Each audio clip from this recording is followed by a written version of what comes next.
পটলের খোসা দিয়ে ভর্তা খেয়েছেন কখনো বন্ধুরা? খুব মজা হয় এই পটলের খোসা দিয়ে ভর্তা বানাতে, খেতে অনেক সুস্বাদু, অনেক টেস্ট। অনেকে ভাববে আল্লাহ ছি ছি, পটলের খোসা দিয়ে কি ভর্তা বানায়? আসলে খুব টেস্ট হয়। আপনারা এইভাবে বানিয়ে দেখবেন, ভর্তাটা খেতে অনেক মজা লাগে। আর যারা পছন্দ করেন না তারা বাজে কমেন্টস করার দরকার নেই, পছন্দ না করলে নেই।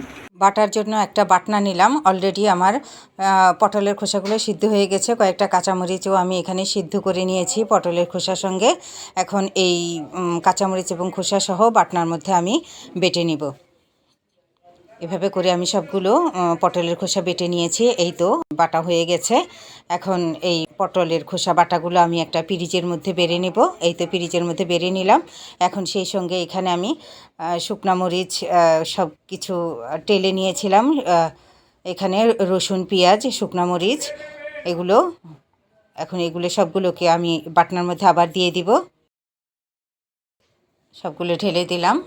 ঢেলে দিয়ে আরেকটু আমি একটু এই বাটনার মধ্যে বেটে নিব। সব বাটার মধ্যে দিয়ে আমি আবার পেঁয়াজের খোসা বাটাগুলো একসঙ্গে মিশিয়ে দিব।